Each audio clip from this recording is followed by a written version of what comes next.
Direto para o Rio de Janeiro, hoje tem sessão importante na Alerj. Júlia Calembach conosco. Bom dia, Júlia. Bom dia. Voto impeachment hoje do governador afastado Wilson Witzel. Os deputados estaduais aqui do Rio de Janeiro acreditam que a votação vai ser dominada por votos favoráveis ao impedimento, viu? Com poucas chances de uma reviravolta aí, esses parlamentares já estão se movimentando para a escolha dos representantes da Assembleia Legislativa na comissão mista de julgamento, que é a próxima fase desse processo. O grupo é formado por 5 deputados e 5 desembargadores. Na sessão de hoje, são necessários pelo menos 47 votos entre os 70 deputados para que o impeachment seja aprovado. A expectativa é que Witzel se defenda de forma presencial. Ele responde a acusações de chefiar um esquema criminoso no governo. Wilson Witzel nega qualquer irregularidade e disse que vai resistir e que a história política dele está apenas começando. Então, hoje tem votação na Alerj para votar e decidir o destino do governador afastado, Wilson Witzel. Lembrando, né, Júlia, que ele já está afastado, né? Menos de 2 anos é a tendência que fique no cargo, de fato, o governador Wilson Witzel, né?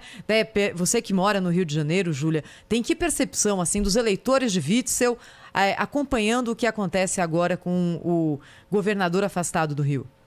É uma decepção, viu? Ele está afastado aí, né, 180 dias, mas a sensação aqui, conversando com os eleitores, é de completa decepção. O governador Wilson Witzel que chegou aí meio sem ninguém muito conhecê-lo, conseguiu o apoio do presidente agora, né, então o presidente Jair Bolsonaro, e aí subiu aí no número de eleitores, conseguiu vencer para governador aqui do Rio de Janeiro, mas agora os eleitores bastante decepcionados, inclusive pela falta de relação que ele tem com o presidente Jair Bolsonaro. Realmente eles vivem aí em pé de guerra, né?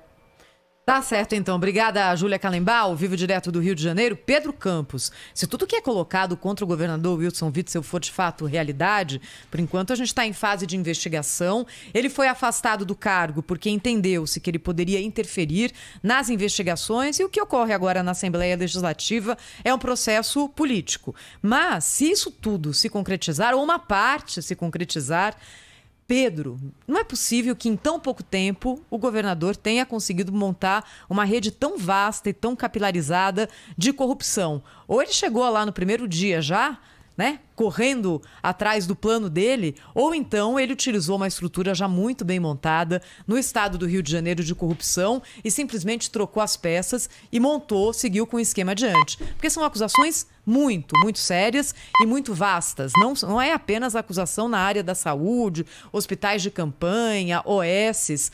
Já se investiga a ação de Wilson Witzel em quase todas as áreas ali de atuação do governo do estado. Se fala em rachadinha com prefeituras, uma loucura o que é investigado agora, e pelo que a gente tem lido e acompanhado aqui, são investigações consistentes, né, Pedro? Com certeza, né? Quem achava que o Cabral seria o último aí, tá vendo que tem um esquema que a gente ainda não sabe se é tão grande, se é pior, mas que já começa a fazer frente, né, àquilo que foi descoberto depois das falcatruas todas e dos esquemas comandados pelo ex-governador do Rio de Janeiro. Que lástima, né, que o Rio tenha de viver aí uma situação sem fim, né, nesse ponto de vista da corrupção, do desvio de dinheiro público. Vamos acompanhar hoje para saber, mas caçapa cantada aí o que deve acontecer depois das provas, né, por quais já passaram os outros processos envolvendo o nome do governador Wilson Witzel na Assembleia Legislativa do Rio.